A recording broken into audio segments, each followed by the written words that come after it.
Hey guys, it's Cindy St. Cyr. I am out in the woods. I want to see if I can flip this around so you guys can see that this is the creek where I walk. Still frozen. Last week it was frozen solid, and this is a tidal water, so that's a huge deal. Doesn't happen very often, but it was so cold. Still pretty chipper out here.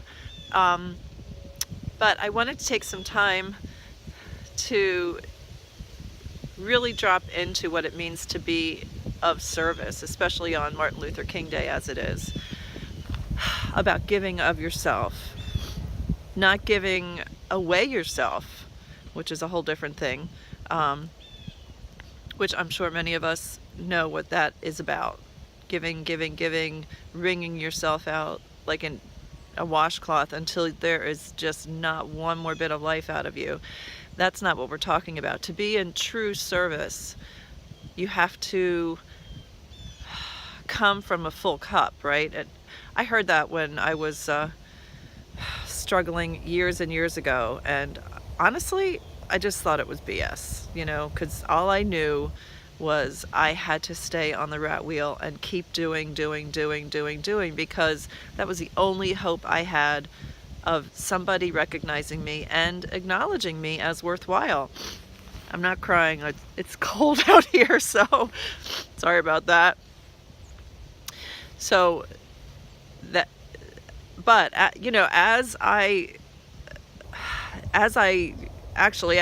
as things got worse and worse, I realized that what I was doing just wasn't cutting it for me. So I was referred, a dear friend of mine recommended a book, gosh, probably 30 years ago now, called The Act of Selfishness, which even the title made me balk, because if there's one thing I was taught as a child not to be, it was selfish. Well, there were a lot of things, but that was a big one. Standing up for yourself, I was always labeled as being selfish. And I think that most of us can deal with that, can understand that. So coming to this place of filling your own cup, filling yourself up before you give, is a really vital step. And some of the breathing practices I have shown you on my past videos help with that.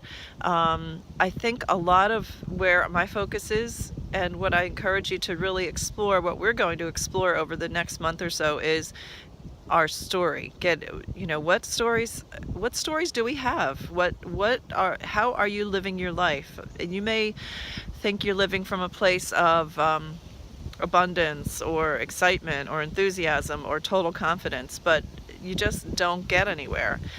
And when you see that happening, a lot of times it might be a good invitation to look inside and really sit and invite whatever story is there to come up.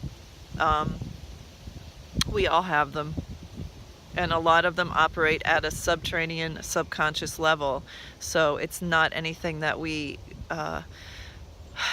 aware of on a day-to-day basis.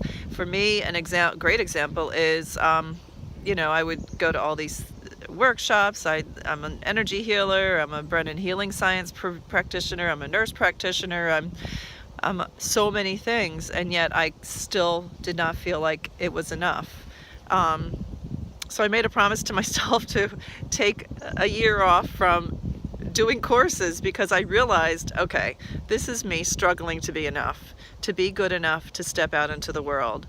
And some days I still don't feel like I'm enough, but I know that I need to step out into the world, because now I'm in a place where my cup is filled, where I have my daily practice. I sing, I meditate, I walk in the woods as much as possible. I connect back to the earth. I connect back to myself. I watch my granddaughter laugh. Lots of things fill my cup. And I'm still sorting through stories, and I think that we always do sort through stories. So this is going to be a month where we really start to settle into, what stories do we hold? What stories are you still holding on to? What stories are lying underground? What's frozen underneath those stories? Much like this ice is on the creek. I've been hearing it crack and shuffle, and it's it's just, it always amazes me. There is life under whatever shell is in there, right? Under the casing, the hard shell of the story, life goes on, and it goes on in a distorted way. So we're not going to attack anything inside of us. We're not going to exercise anything. You're not going to be spewing green vomit and spinning around, I promise. At least I hope not. If you do, don't let me know about it. I don't want to hear it. But I think we've got to start getting our own personal stories uncovered and integrated before we can see a shift and a change in our cultural and planetary stories. Everything that's outside of us is a reflection of the internal. If I've learned anything, it's that, and I have found it in my life to be so true.